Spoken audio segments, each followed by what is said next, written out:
जैसा कि होम्योस्टेसिस के चैप्टर में हम लोग 3 चीज़ों को स्टडी करते हैं। सबसे पहले हमने ऑस्मोरेगुलेशन देखी, उसके बाद हमने एक्सक्रीशन को देखा और आज जो है हम अपने चैप्टर का थर्ड और लास्ट सेक्शन जो है उसको स्टार्ट करेंगे, जो कि थर्मोरेगुलेशन है। थर्मोरेगुलेशन जो है इसको हम पहले प्लांट्स में डिस्कस करेंगे और उसके बाद एनिमल्स में डिस्कस करेंगे। तो आज का जो हमारा टॉपिक है वो थर्मोरेगुलेशन इन प्लांट्स के बारे में होगा कि प्लांट्स जो हैं वो अपने टेम्परेचर को कैसे मेंटेन करते हैं और लो या हाई टेम्परेचर के अंदर प्लांट्स का सर्वाइवल कैसे होता है। तो इसमें सबसे पहले प्लांट्स जो हैं उनकी थर्मोरेगुलेशन आ जाती है हाई टेम्परेचर में, कि जब टेम्परेचर बहुत ज़्यादा हाई होता है एनवायरनमेंट का, तो उस टेम्परेचर के अंदर प्लांट्स जो हैं वो कैसे सर्वाइव कर पाते हैं। हाई टेम्परेचर जो है ये एंजाइम्स के ऊपर इफेक्ट करता है और एंजाइम्स को क्या कर देता है, डीनेचर कर देता है। एंजाइम्स डीनेचर कैसे हो जाते हैं? एंजाइम्स के जो मॉलिक्यूल्स होते हैं, टेम्परेचर ज़्यादा होने की वजह से उनकी वाइब्रेशंस इंक्रीज हो जाती हैं और आहिस्ता आहिस्ता टेम्परेचर जब इंक्रीज होता चला जाता है तो ये वाइब्रेशंस इतनी ज़्यादा हो जाती हैं कि एंजाइम की जो स्ट्रक्चर है वो ख़राब होनी शुरू हो जाती है और इसको हम कहते हैं कि एंजाइम डीनेचर हो गया है। तो हाई टेम्परेचर जो है ये एंजाइम को डीनेचर कर देता है और क्योंकि एंजाइम्स जो हैं वो मेटाबॉलिज्म में हिस्सा ले रहे थे, इसी वजह से एंजाइम्स डीनेचर होने की वजह से हमारा जो मेटाबॉलिज्म है वो डैमेज हो जाता है, उसको नुकसान पहुंचता है। और जब मेटाबॉलिज्म को नुकसान पहुंचता है तो उसकी वजह से जो हमारा प्लांट है उसको नुकसान होगा और अगर इसको जल्दी रिपेयर ना किया गया तो प्लांट की डेथ हो सकती है और ये जो सिचुएशन होती है ये प्लांट को किल कर सकती है। इसके अलावा जो हॉट और ड्राई वेदर होता है इसकी वजह से वाटर की डेफिशिएंसी हो जाती है और डिहाइड्रेशन से बचने के लिए प्लांट्स जो हैं वो क्या करते हैं कि अपने स्टोमेटा जो होते हैं उनको वो क्लोज कर लेते हैं। देन प्लांट्स जो हैं वो एक और मैकेनिज्म इस्तेमाल करते हैं जिसको हम एवेपोरेटिव कूलिंग का नाम देते हैं। प्लांट्स जो हैं एवेपोरेशन की वजह से कूलिंग क्रिएट करते हैं और हाई टेम्परेचर से मुकाबला करते हैं। ये प्रोसेस कैसे किया जाता है?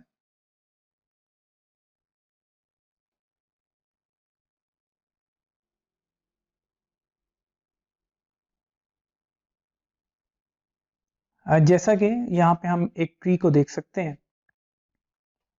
प्लांट्स जो हैं ट्रांसपिरेशन के रिजल्ट में अपनी बॉडी के गिर्द एक मॉइस्चर का बेलून बना लेते हैं।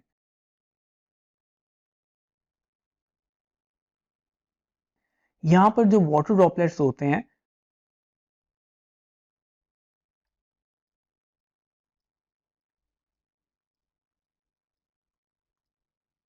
सनलाइट जो है वो इनके ऊपर फॉल करती है, जिसके रिजल्ट में ये यहाँ से एवेपोरेट हो जाते हैं और हम ये चीज़ जानते हैं कि एवेपोरेशन की वजह से हमेशा कूलिंग कॉज होती है, जिसकी वजह से जो प्लांट की सराउंडिंग है उसमें टेम्परेचर जो है वो रिड्यूस हो जाता है। यही वजह है कि जो ट्रीज का शेडो होता है, दरख्तों का जो साया होता है, वो नॉर्मल कंक्रीट के साए के मुकाबले में ठंडा महसूस होता है। ज़्यादातर जो प्लांट्स होते हैं उन्होंने अपने आप को इस काबिल बनाया होता है कि वो हीट स्ट्रेस को बर्दाश्त कर सकते हैं और उसके अंदर वो सरवाइव कर सकते हैं। जैसा कि ऐसे प्लांट्स जो कि टेम्परेट रीजन के अंदर रहते हैं वो 40 डिग्री सेल्सियस या इससे भी ज़्यादा टेम्परेचर को बर्दाश्त करने की काबिलियत रखते हैं। ये टेम्परेट रीजन क्या होता है? हमने ज़मीन को मौसम के एतबार से मुख्तलिफ हिस्सों में डिवाइड किया हुआ है। जैसा कि यहाँ पे रेड लाइन के अंदर हम इक्वेटर को देख सकते हैं। इक्वेटर के जो ऊपर वाला हिस्सा है ये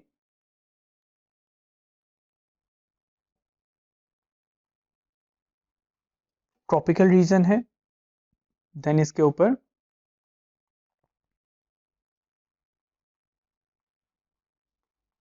टेम्परेट रीजन है और ऊपर सबसे हमारे पास आर्कटिक रीजन आ जाता है।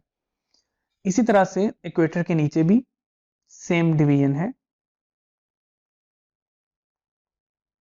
ये हमारे पास ट्रॉपिकल रीजन है।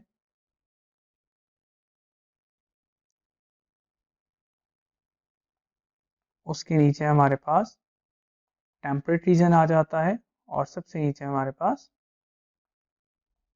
आर्कटिक रीजन आ जाता है। तो जो टेम्परेट रीजन के प्लांट्स हैं ये 40 डिग्री या इससे ज़्यादा टेम्परेचर जो है उसको फेस करते हैं और ऐसी हीट स्ट्रेस के अंदर भी ये सरवाइव करने की काबिलियत रखते हैं। ऐसा क्यों मुमकिन है? ऐसा इसलिए मुमकिन है कि यहाँ पर जो प्लांट्स पाए जाते हैं इनके सेल्स के पास एक काबिलियत होती है कि वो खास किस्म की प्रोटीन बना सकते हैं जिसको हम हीट शॉक प्रोटीन का नाम देते हैं। हीट शॉक प्रोटीन जो है ये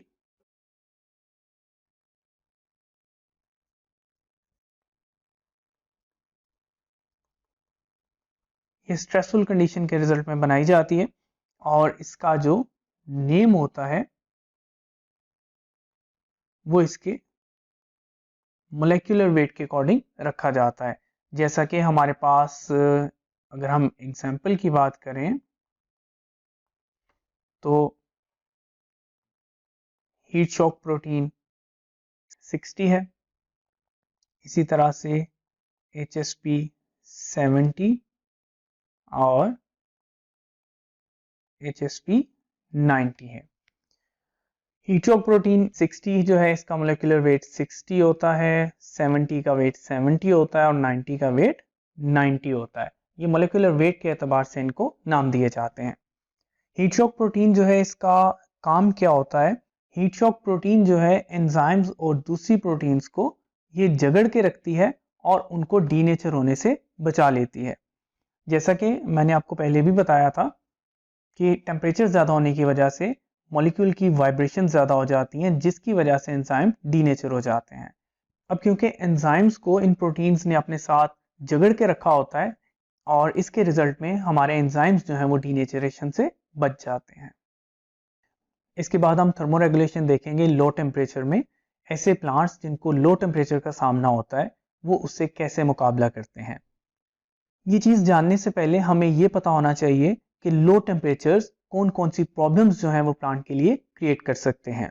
तो सबसे पहले जो लिपिड्स होते हैं मेम्ब्रेन के, लो टेम्परेचर की वजह से वो क्रिस्टलाइन हो जाते हैं और इनके क्रिस्टलाइन होने की वजह से सेल की जो फ्लूइडिटी है वो बदल जाती है।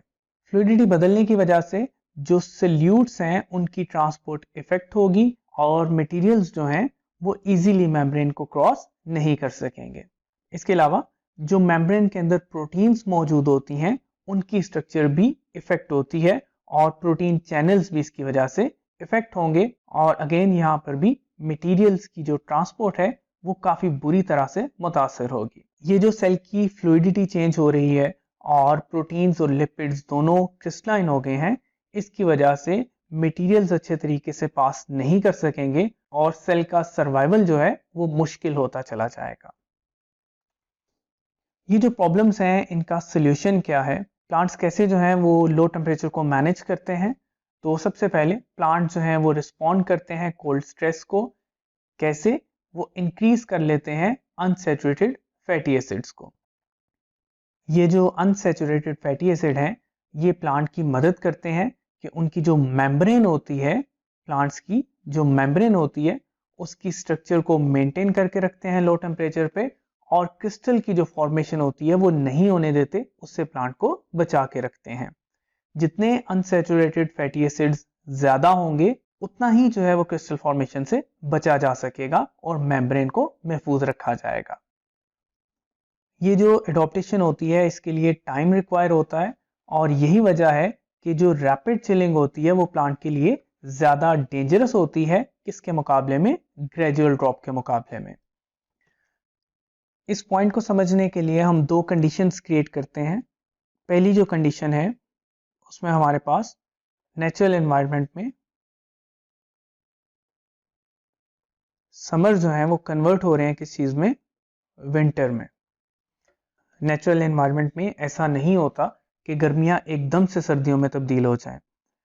मौसम जो है उसको चेंज होने के लिए टाइम रिक्वायर होता है, इसीलिए ये एक सडन ड्रॉप नहीं होता बल्कि ये क्या होता है?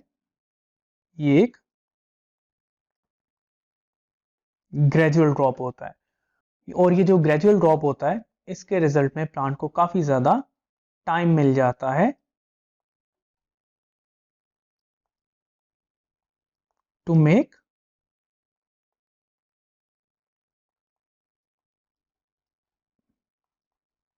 अनसैचुरेटेड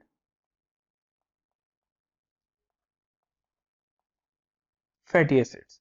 तो क्योंकि नेचुरल एनवायरनमेंट में रहते हुए प्लांट जो है उसको टाइम मिल जाता है अनसैचुरेटेड फैटी एसिड बनाने का, और इन फैटी एसिड्स की वजह से जो प्लांट की मेम्ब्रेन है वो महफूज रहती है क्योंकि उसके अंदर क्रिस्टल फॉर्मेशन नहीं हो पाती।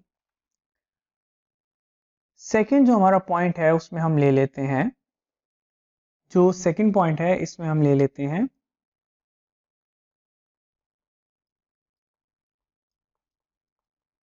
रेफ्रिजरेशन को। रेफ्रिजरेशन में क्या होता है, इसमें जो प्लांट है उसको क्या फेस करना पड़ेगा, उसको रैपिड चिलिंग जो है वो फेस करना होगी। रैपिड चिलिंग की मदद से क्या होगा, रैपिड चिलिंग की वजह से प्लांट को टाइम नहीं मिलेगा कि वो अनसैचुरेटेड फैटी एसिड्स बना सके। तो जब वो अनसैचुरेटेड फैटी एसिड्स नहीं बना सकेगा तो उसकी वॉल के अंदर क्रिस्टलाइजेशन होगी, जिसके रिजल्ट में प्लांट की डेथ हो सकती है। अगर आप बाहर से एक प्लांट को उठाएं और उसको फ्रिज के अंदर रख दें तो आपने एकदम से उसका टेम्परेचर चेंज कर दिया है, और ये कोई ग्रेजुअल चेंज नहीं था। इस दौरान क्या होगा कि प्लांट को इतना टाइम नहीं मिला कि वो अपने अनसैचुरेटेड फैटी एसिड्स को बना सके, और अगर ये फैटी एसिड्स नहीं बनेंगे तो इसकी वजह से क्या होगा कि प्लांट की मेम्ब्रेन के अंदर क्रिस्टलाइजेशन होगी, और उस क्रिस्टलाइजेशन के रिजल्ट में प्लांट की डेथ हो जाएगी। नेक्स्ट हमारे पास आ जाता है थर्मोरेगुलेशन इन फ्रीजिंग टेम्परेचर। अभी हमने लो टेम्परेचर में देखा था, अब हम ऐसे टेम्परेचर को देखेंगे जो कि फ्रीजिंग टेम्परेचर है। तो यहाँ पे हम ये देखेंगे कि फ्रीजिंग टेम्परेचर के अंदर प्लांट्स जो हैं वो कैसे सरवाइव करते हैं। फ्रीजिंग टेम्परेचर की वजह से क्या होता है, आइस क्रिस्टल्स जो हैं उनकी फॉर्मेशन हो जाती है। ये जो आइस क्रिस्टल की फॉर्मेशन होती है ये दो तरह से होती है। पहला केस हमारे पास ये है कि जो आइस है वो सेल वॉल के अराउंड बनेगी, और अगर आइस जो है वो सेल वॉल के अराउंड बने तो ये ज्यादा बुरे तरीके से प्लांट के ऊपर असरअंदाज नहीं होती, और इसके रिजल्ट में प्लांट जो है वो सरवाइव कर जाता है। ऐसा इसलिए है क्योंकि प्लांट का जो लिविंग कंटेंट है वो महफूज रहा है, उसको किसी किस्म का कोई ज्यादा नुकसान नहीं पहुंच सका। सेकेंड केस में आइस जो है अगर वो प्रोटोप्लाज्म के अंदर बन जाए तो क्या होगा, अगर आइस क्रिस्टल्स जो हैं ये प्रोटोप्लाज्म में बनते हैं तो इसके रिजल्ट में ये मेम्ब्रेन और ऑर्गेनेलिस के अंदर तक चले जाते हैं, जिसके रिजल्ट में सेल की डेथ हो जाती है।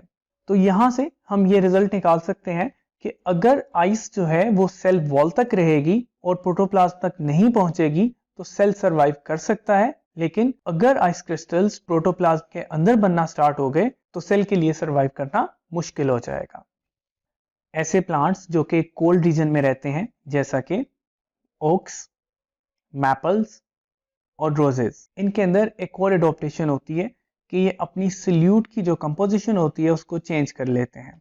और इस सल्यूट की कंपोजिशन चेंज होने की वजह से प्लांट्स को क्या फ़ायदा होता है, प्लांट्स को फ़ायदा ये होता है कि इनका जो साइटोसोल है वो आइस फॉर्मेशन नहीं बनाता बल्कि वो सुपर कूल हो जाता है, और अगर आइस क्रिस्टल्स बनते भी हैं तो वो सेल वॉल तक महदूद रहते हैं, वो प्रोटोप्लाज्म तक नहीं पहुंच सकते हैं।